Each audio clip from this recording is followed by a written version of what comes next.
கிறிஸ்துவுக்குள் அன்பான கர்த்தருடைய பிள்ளைகளே, இன்றைய வேத வசனமும் ஜெபமும் மத்தேயு எழுதின சுவிசேஷம் 10ஆம் அதிகாரம் 38ஆம் வசனம். தன் சிலுவை எடுத்துக்கொண்டு என்னை பின்பற்றாதவன் எனக்கு பாத்திரன் அல்ல. என் அன்புக்குரியவர்களே, ஆண்டவரை பின்பற்றுவது ஒரு சுகமான சுமை.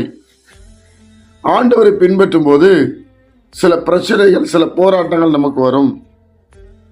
அதனால நம்ம ஆண்டவரை விட்டுவிடக்கூடாது. அதனாலதான் எழுதுகிறார், என்னை பின்பற்ற வேண்டும் என்றால் சில பிரச்சனைகள், சில போராட்டங்கள். இந்த உலகம் உங்களை ஒதுக்கும், இந்த உலகம் உங்களை பகைக்கும், இந்த உலகம் உங்களை ஏற்றுக்கொள்ளாது. தேவனுடைய பிள்ளைகளே, உலகம் தேவனுக்கு பகை அப்படிதான் வேதம் சொல்லுது. அப்ப இயேசு கிறிஸ்துவை ஃபாலோ பண்ணணும், இயேசு கிறிஸ்துவனுடைய வழியில நடக்கணும்னு சொன்னா இந்த உலகம் உங்களுக்கு எதிர்த்து நிற்கும். அது ஒரு சிலுவை. அப்ப அதெல்லாம் உதறி தள்ளிட்டு எனக்கு இயேசு வேண்டும் என்று சொல்லி போகிறவர்கள் தான் அவருக்கு பாத்திரன். பரவாயில்ல, இது இல்லைன்னா எனக்கு பிரச்சனை இல்லை, எனக்கு இயேசு போதுன்னு சொன்னா அது ரொம்ப மேன்மையான ஒரு ஆசீர்வாதம். இன்றைக்கு ஆண்டவரை தேடி வருகிற பிள்ளைகள் எதற்காக வருகிறார்கள்?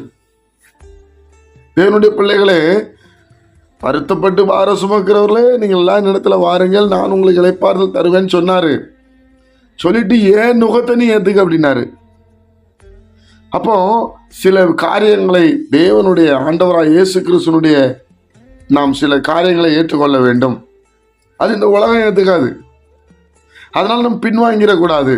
ஆண்டவர் பின்னாடி போக விரும்ப வேண்டும். அதனாலதான் சொல்றாரு, தன் சிலுவை எடுத்துக்கொண்டு. சிலுவைன்னா பிரச்சனை, போராட்டம். ஆண்டவர் பின்னாடி போகணும்னா சும்மா சாதாரணமா போக முடியாது. அதனாலதான் இது கடினமான உபதேசம். யார் இதை பின்பற்றுவான்னு சொல்லி சிலர் சொன்னாங்க. என்னுடைய பிள்ளைகளே, ஆனா முடிவு சமாதானமா இருக்கும், முடிவு மேன்மையா இருக்கும்.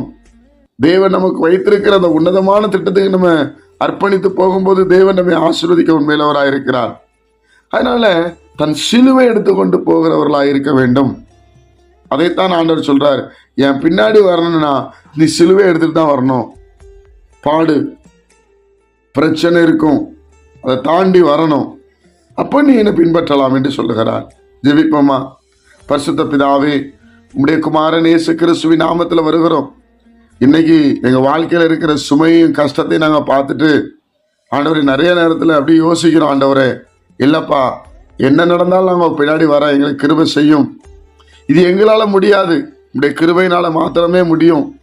அதனால உங்க கிருபை எங்களை தாங்கும்படி இந்த பாரத்தையும் இந்த பிரச்சனையை சுமந்து சென்று தேவனை மகிமைப்படுத்துவதும் இயேசு பின்னாடி போவதற்கு வேண்டிய கிருபைகளை தரும்படி நாங்கள் ஜெபிக்கிறோம். பரிசுத்த ஆவியானவர் எங்களை ஆளுகை செய்யட்டும். இயேசு கிறிஸ்துவின் மூலம் ஜெபிக்கிறோம் எங்கள் நல்ல பிதாவே, ஆமென்.